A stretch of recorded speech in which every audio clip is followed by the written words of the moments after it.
Greetings in the name of our Lord Jesus Christ on this day in which we consider proper 25, the Gospel for Mark 10, 46 to 52, blind Bartimaeus, on the 25th of October of 2015. As you know, we have been working our way through chapter 10 of Mark with one exception, and that is that we do not consider the third passion prediction in Mark 32 to 34, nor the request of James and John. So last week we were with the rich young man, and the week before that we were with the little children.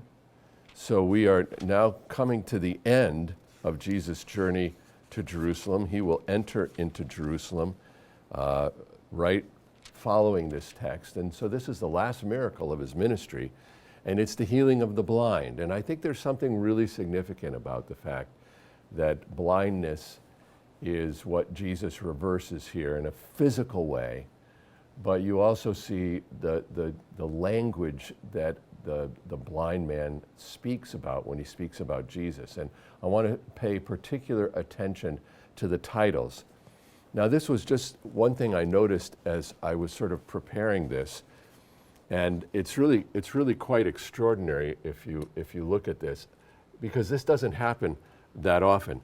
The language here where Jesus is referred to by name occurs 5 times. You know, Jesus here in verse 47, and then Son of David, Jesus, is there in the end of that verse. So it's used there twice. Then here in 49, Jesus is referred to. You can see here in 50, he is the object to Jesus, so he refers to him one more time. And then if you come down here below, you'll see that there are a couple of more references to Jesus. There's one here in verse 51, where he is the subject. And then finally, at the very end, Jesus said to him. Now, that's really unusual. In fact, counting it up, there are actually 6 of them. There's 6 references to Jesus by name. You'll also see that there are some other ways in which he's referred to. While I have it here, I'll point it. It's the last one. He's described as Rabbuni, rabbi, teacher, you know, and that's the final thing that the blind man says. But interestingly here,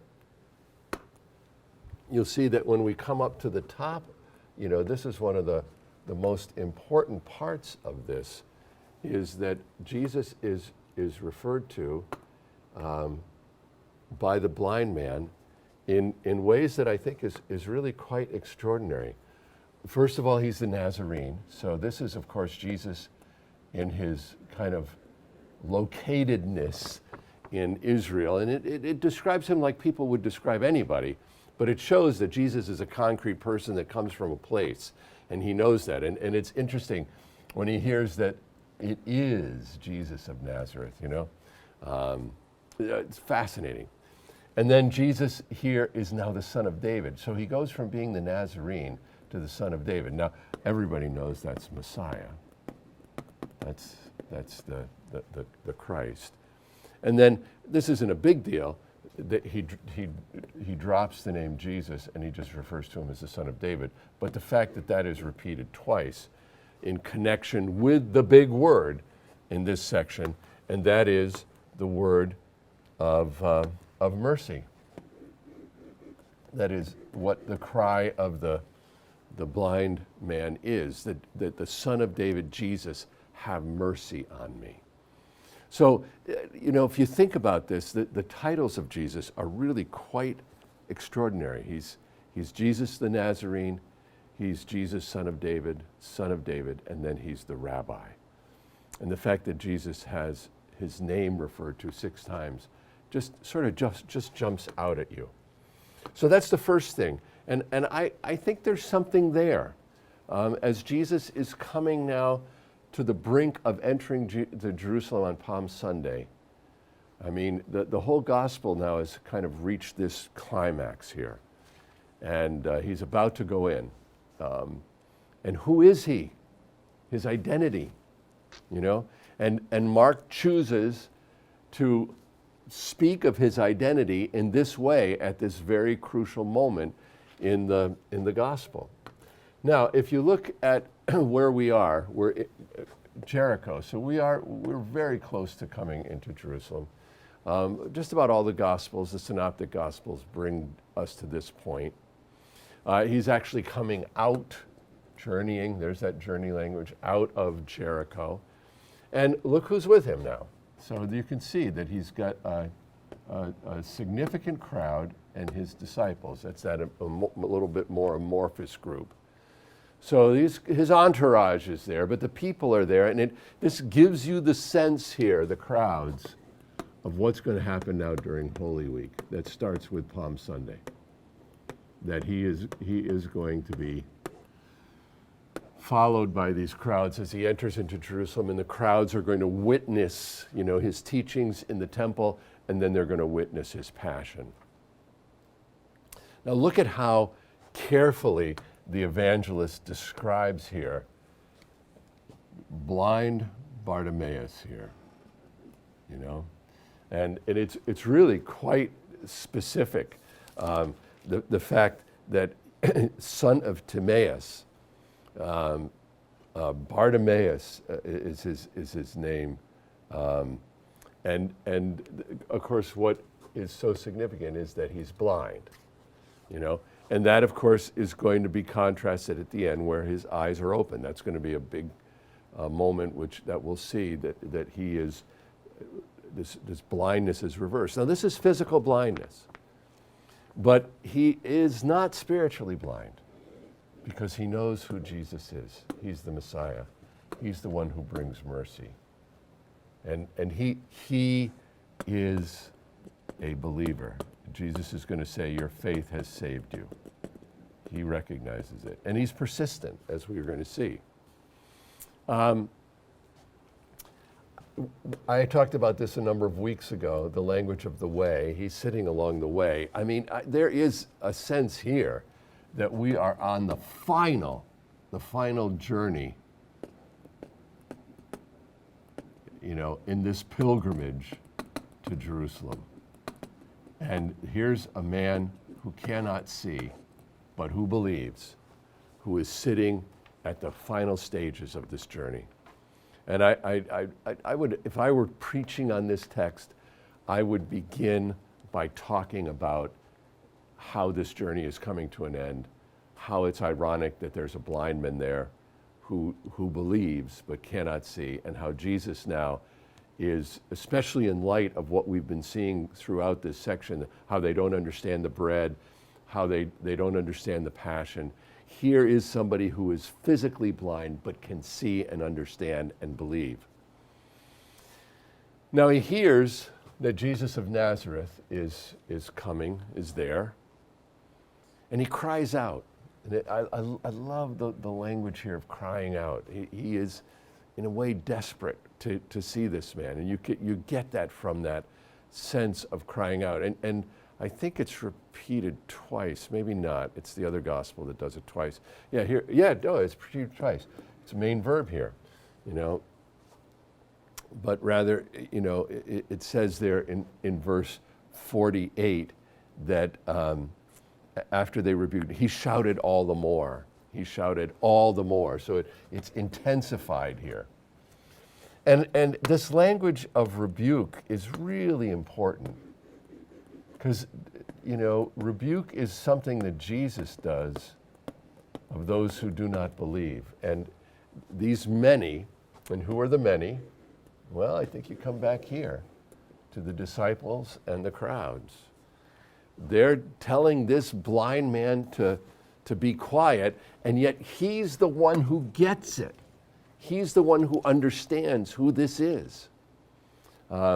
And they want him to be silent, you know. We've seen that language before too, of the disciples especially at certain moments. We saw it a few weeks ago the Passion came, they were silent.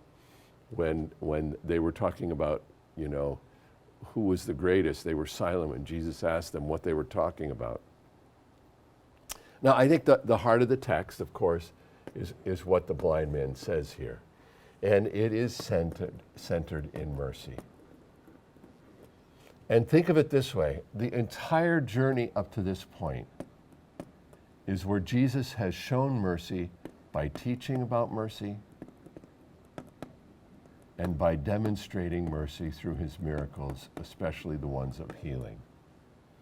And now he is about to enter into Jerusalem, where on a cross he is going to show the ultimate mercy, the ultimate compassion by giving up his life for his friends, for his neighbors. He's going to love his neighbor as himself by giving up his life for him. And here at the very moment where he's about to enter the city, he's going to respond to this cry for mercy by showing mercy to a blind man. And there is a profound connection here between the title Son of David, the Messianic title, and mercy. That's what the Messiah brings. This is the heart of the Messiah's ministry. It is a ministry of mercy. Okay, so verse 49, here we come. And let me just erase some of this stuff and scroll up here so we can see the end of this text. Yeah, there we go. Okay, now, verse 49, we see Jesus doing something that he has done all along. He stops and calls. And this call is such an important moment, and they are going to say something that, he calls. He's calling you, and look at how 3 times in one verse, the language of calling.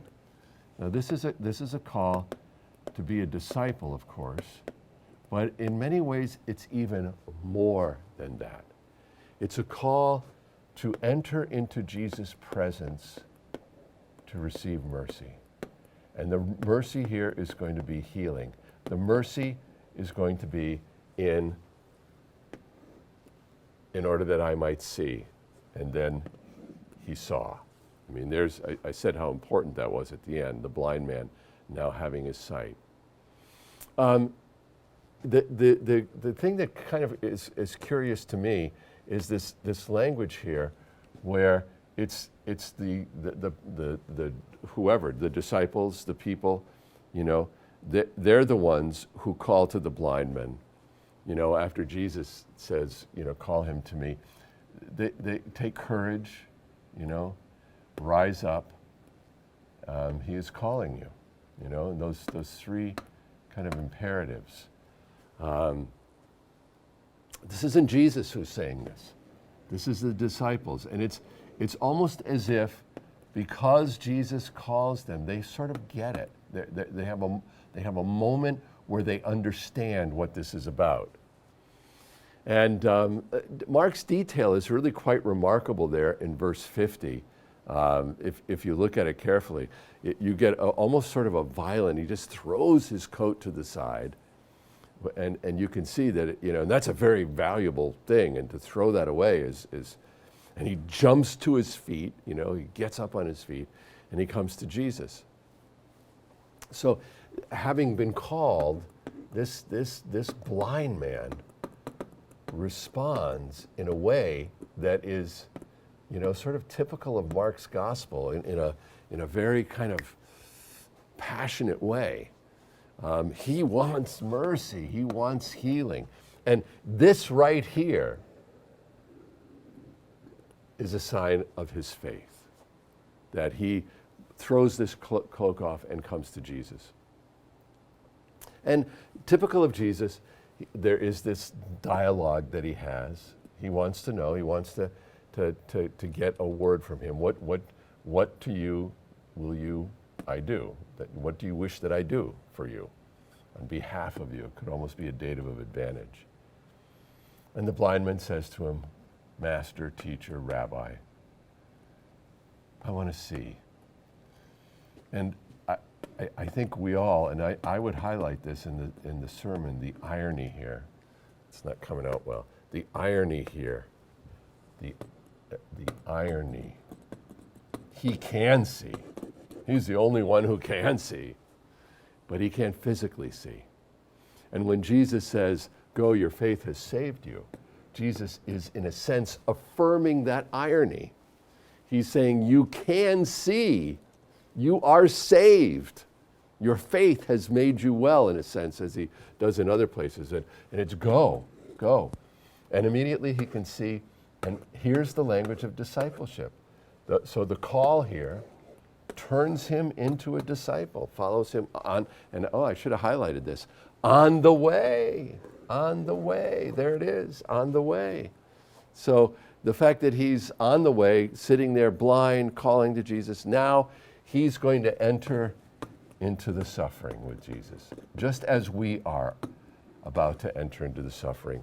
Now, as you know, we are certainly not at the time of Lent. We are at the end of the church year, and we're going to enter into the teachings of Jesus in Jerusalem in chapter 12 in the next 2 weeks.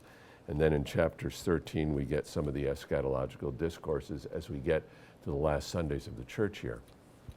But I think it's important to recognize here that we are about to enter into that final stage of Jesus' ministry, where he does come now to the brink of Jerusalem.